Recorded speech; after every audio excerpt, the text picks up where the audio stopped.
प्यारे साथियों नमस्कार, स्वागत है आपका बिहार बोर्ड के सबसे बड़े और सबसे विश्वसनीय प्लेटफॉर्म आपके अपने बिहार बोर्ड साइंस विद्याकुल परिवार में। प्यारे बच्चों, आपका अपना बड़ा भाई लेकर के आ गया है आपके लिए बहुत ही शानदार से वे 33 प्रश्न जो आपको आपकी परीक्षा में फिजिक्स में दिलाएंगे पूरे 70 में से 70 नंबर। आप सभी बच्चों का सपना रहता है, आप सभी बच्चों की चाहत रहती है, फिजिक्स लगती है कठिन। आज आपको बताने वाला हूं वे 33 प्रश्न जो आप तैयार कर लेते हो पूरी फिजिक्स से तो आपको कोई रोक नहीं पाएगा 70 में से 70 लाने के लिए। आपकी सब्जेक्टिव आपके ऑब्जेक्टिव की तैयारी ये 33 प्रश्न कराने वाले हैं बहुत ही शानदार तरीके से। इन्हें पढ़े बिना अगर चले गए परीक्षा में तो कहीं ना कहीं परीक्षा में कर नहीं पाओगे, नंबर नहीं ला पाओगे प्यारे बच्चे। तो इन्हें पढ़े बिना बिल्कुल मत जाना। कौन कौन से हुए 33 प्रश्न है, 10 मिनट अपना समय दे दो, बस 10 मिनट में आपको बताने वाला हूं ये 33 प्रश्न कौन कौन से होने वाले हैं। इन्हें पढ़े बिना बिल्कुल मत जाना प्यारे बच्चे। पहला क्वेश्चन ध्यान से देख लो, विद्युत क्षेत्र से आप क्या समझते हैं। ये बहुत जरूरी प्रश्न है, ऑब्जेक्टिव सब्जेक्टिव सब में पूछा है, ठीक है। वैद्युत द्विध्रुव की अक्षीय और निरक्षीय स्थिति में व्यंजक प्राप्त करें। 5 नंबर 2 नंबर सब में दे देता है भैया, बहुत इंपॉर्टेंट प्रश्न है। दूसरा देखिए, वैद्युत द्विध्रुव को वैद्युत क्षेत्र में घुमाने में किया गया कार्य W बराबर PE cos θ1 minus cos θ2 prove करने के लिए और क्षेत्र में रखने पर द्विध्रुव पर लगने वाला बल आघूर्ण का व्यंजक टाउ बराबर PE sin θ प्रूव करने के लिए आता है। ये इंपॉर्टेंट डेरिवेशन है, बिना पढ़े मत जाना, आ जाएगा परीक्षा में। गॉस की प्रमेय को सिद्ध कीजिए, अनंत लंबाई के एक समान आवेशित चालक के निकट क्षेत्र की तीव्रता ज्ञात कीजिए। बहुत इंपॉर्टेंट है गॉस की प्रमेय सिद्ध करना और उसके निकट तीव्रता निकालना, वेरी इंपॉर्टेंट क्वेश्चन है, तैयार किए बिना मत जाना। 2026 में आने वाला है, डिक्टो छपेगा, ठीक है। अनंत क्षेत्रफल की एक समान आवेशित पतली चादर के निकट क्षेत्र की तीव्रता ज्ञात कीजिए। पहला चैप्टर से ये 4 क्वेश्चन पढ़े बिना मत जाना। अगला क्वेश्चन देखो फटाफट से, विभव प्रवणता और क्षेत्र की तीव्रता में संबंध स्थापित करना। V बराबर आपको याद होना चाहिए क्या होता है, E बराबर माइनस का dV अपॉन में dx। प्रूफ करे बिना बिल्कुल मत जाना, परीक्षा में आ जाएगा, ठीक है। विद्युत विभव से आप क्या समझते हैं, विद्युत द्विध्रुव के कारण किसी बिंदु पर विद्युत विभव और का व्यंजक प्राप्त करें। विद्युत द्विध्रुव के कारण व्यंजक निकालना विभव का आना चाहिए। बेलनाकार और समांतर प्लेट संधारित्र की धारिता का व्यंजक, भैया बेलनाकार और समांतर प्लेट संधारित्र दोनों का व्यंजक आना चाहिए, परीक्षा में आता है, रिपीटेड बार बार पूछता है, तो पढ़े बिना बिल्कुल मत जाना। अगला क्वेश्चन देखो, संधारित्र की प्लेट के बीच संचित ऊर्जा U बराबर half CV square Q square upon में 2C। बिल्कुल पढ़े बिना मत जाना, परीक्षा में आ जाएगा। क्या करोगे फिर, है ना जी, हाथ नहीं मलना है, पहले ही बता दे रहा हूं, भविष्यवाणी कर दे रहा हूं। ये 33 प्रश्न तैयार कर लोगे, 70 में 70 की गारंटी मैं लेता हूं आपकी, ठीक है। चलो अगला क्वेश्चन देख लो, धारा प्रवाह के कारण उचालक में ऊष्मा उत्पन्न के लिए व्यंजक। धारा अगर प्रवाहित होती है किसी चालक में तो ऊष्मा कितनी उत्पन्न होती है, उसका व्यंजक। भैया बहुत इंपॉर्टेंट क्वेश्चन है, पढ़े बिना मत जाना। किरचॉफ के नियम को लिखें और इसका उपयोग करके व्हीटस्टोन सेतु के संतुलन की अवस्था प्राप्त करें।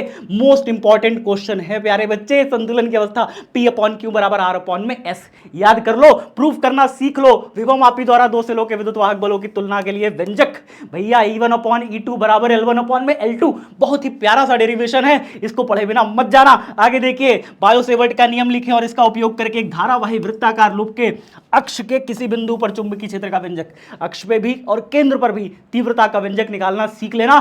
5 नंबर में हर बार पूछा जाता है प्यारे बच्चे। नेक्स्ट क्वेश्चन बताइए, साइक्लोट्रॉन के कार्यविधि का वर्णन कीजिए और लॉरेंज बल क्या है। फ्लेमिंग के बाएं और दाएं हाथ दोनों का नियम लिखने के लिए लघु उत्तरीय में पूछ लेता है, फ्लेमिंग का बायां हाथ दायां हाथ, तो दोनों सीखना है भैया। साइक्लोट्रॉन की कार्यविधि और सिद्धांत बढ़िया से पढ़ के चले जाना, डायग्राम के साथ बना दोगे, मिलेगा पूरा 5 नंबर। कितना मिलेगा, 5 नंबर मिलेगा। रिपीटेड है, आ सकता है। आगे देखिए, क्षण चुंबक के कारण अक्षीय और निरक्षीय स्थिति में चुंबकीय क्षेत्र का व्यंजक। क्षण चुंबक भैया, इसके कारण अक्षीय और निरक्षीय स्थिति में तीव्रता निकालना सीख लेना ना, बिना सीखे मत जाना, नहीं तो परीक्षा में आ जाएगा। आगे देखिए, चुंबकीय आघूर्ण से क्या समझते हैं, नमन व आभासी नमन से क्या समझते हैं, मोस्ट इंपॉर्टेंट टॉपिक है, परिभाषा है, 2 नंबर में पूछता है, 5 नंबर में पूछता है, पूछ लेगा, ठीक है।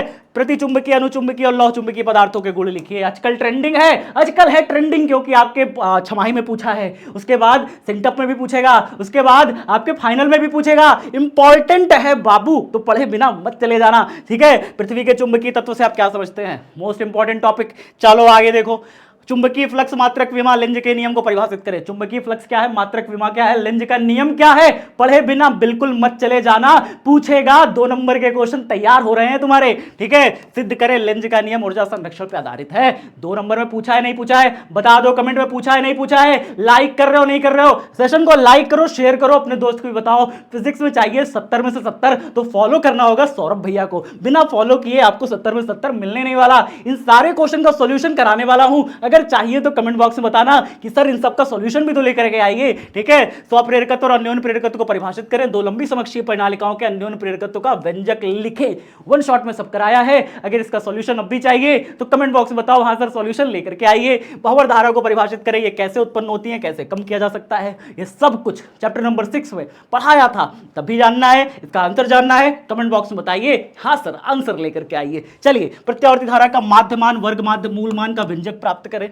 डेरिवेशन है 5 नंबर में आता है, आया हुआ है चैप्टर नंबर 7 में, बहुत इंपॉर्टेंट डेरिवेशन है। किसी एलसीआर परिपथ के लिए शक्ति गुणांक और उत्पन्न प्रतिबाधा का व्यंजक z बराबर अंडर रूट में आर स्क्वायर प्लस में एक्सएल माइनस एक्सी का होल स्क्वायर प्रूव करना है। बहुत इंपॉर्टेंट टॉपिक है, आता है, आया हुआ है। चलिए आगे देखिए, अगला डेरिवेशन हमारा क्या है, ट्रांसफार्मर के बनावट सिद्धांत और कार्य विधि का वर्णन कीजिए। इंपॉर्टेंट है बाबू, बहुत इंपॉर्टेंट है। उत्तल सतह के लिए दिए गए सूत्र का स्थापित कीजिए। उत्तल सतह है, उसके लिए सूत्र कौन सा होता है बताइए जल्दी से। सूत्र यही वाला है, n अपॉन में v माइनस में 1 upon u is equal to n minus 1 upon में r। ये फॉर्मूला प्रूव करने के लिए आता है उत्तल सतह के लिए। आगे साथ ही साथ पतले लेंस की फोकस दूरी का सूत्र प्राप्त करिए, 1 upon f is equal to mu minus में 1 अपॉन में r1 माइनस में 1 अपॉन में r2। भैया ये दोनों फॉर्मूले इंपॉर्टेंट है, बिना पढ़े मत चले जाइयो, क्योंकि एग्जाम में आ जाएगा। क्या करोगे फिर, ठीक है। प्रिज्म के सूत्र का निगमन करिए और प्रिज्म के बल विक्षेपण क्षमता से आप क्या समझते हैं। प्रिज्म का जो अपवर्तनांक का formula n is equal to sine a plus delta m by 2 upon में साइन a बाई 2।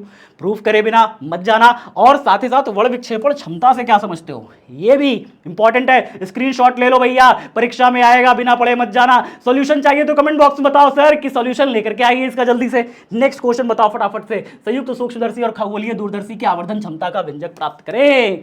सूक्ष्मदर्शी और खगोलीय दूरदर्शी की आवर्धन क्षमता का व्यंजक निकालना है। ये बहुत इंपॉर्टेंट टॉपिक है, आना ही चाहिए, पढ़ के जाना, बिना पढ़े मत जाना, डायग्राम के साथ पढ़ के जाना। डायग्राम भी आएगा, क्या करोगे फिर, बना लोगे खटाखट, पढ़ के जाओगे पहले से, आ जाएगा। चाहिए ना 70 में से 70, चाहिए 70 में 70। कमेंट बॉक्स में बताओ कि हाँ सर कितने क्वेश्चन तुम्हारे तैयार हैं इसमें से, कमेंट बॉक्स में बताओ। और अगर इसका सॉल्यूशन चाहिए तो भी कमेंट बॉक्स में बताओ कि सर सॉल्यूशन चाहिए। वीडियो को लाइक करके अपने दोस्तों को भी शेयर करो, ठीक है। तरंगाग्र के सिद्धांत के आधार पर प्रकाश के परावर्तन और अपवर्तन के नियम की व्याख्या करें।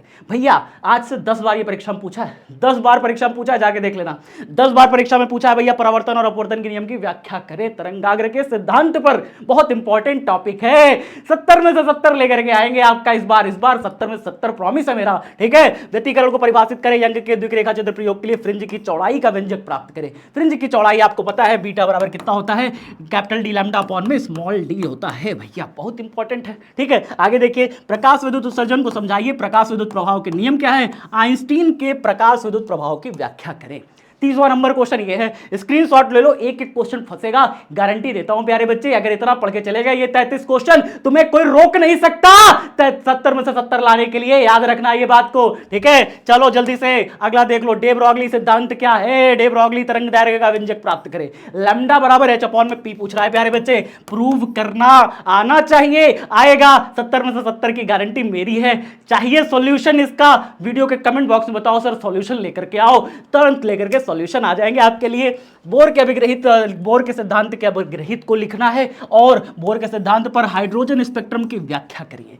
चैप्टर नंबर आपका आ जाएगा ये किसमें, 13 नहीं आपका ये 12 है। 12 नंबर चैप्टर है प्यारे बच्चे, 12 नंबर चैप्टर में आपको ये मिल जाएगा। आगे रेडियो एक्टिव पदार्थ की अर्धायु, औसत आयु और रदरफोर्ड और सोडी के नियम को लिखे। मोस्ट इंपॉर्टेंट टॉपिक है, मोस्ट इंपॉर्टेंट डेरिवेशन है। ये है 33वां सवाल। ये 33 सवाल हैं जिन्हें अगर आपने तैयार कर लिया, तुम्हें कोई रोक नहीं सकता। फिजिक्स में 70 में से 70 लाने के लिए आपकी तैयारी हो जाएगी पूरी, सब्जेक्टिव की तैयारी पूरी हो जाएगी, ऑब्जेक्टिव की तैयारी पूरी हो जाएगी, क्योंकि इसी से बनते हैं ऑब्जेक्टिव, इसी से बनते हैं सब्जेक्टिव। भैया तैयार कर लो, आपको मैं गारंटी देता हूं 70 में से 70 की। ये पूरा एक्सपीरियंस के आधार पर 33 क्वेश्चन बनाया है मैंने आज तक। फिजिक्स में पूरा जितना भी PYQ रखा था सबके आधार पर ये 33 क्वेश्चन आपके लिए बनाए हैं। कैसी लगी वीडियो, ये सारे 33 क्वेश्चन तैयार कर लो। इसका अगर सॉल्यूशन चाहिए ना, वीडियो के कमेंट बॉक्स में बताओ सर सॉल्यूशन लेकर के आइए, अगले दिन सॉल्यूशन लेकर के आ जाऊंगा आप सभी के लिए। और अगर कमेंट में आया आपका कितना कमेंट, 1000 कमेंट का देते हैं आपको टास्क, ठीक है। अगर आपने 1000 कमेंट पूरे कर दिए तो आपका ये पूरे 33 क्वेश्चन का सॉल्यूशन आपके लिए अगले दिन लेकर के आ जाएगा आपका बड़ा भाई, ठीक है जी। तो जल्दी से वीडियो को शेयर कर दीजिए, लाइक कर दीजिए और कमेंट करके बताइए कैसी लगी वीडियो।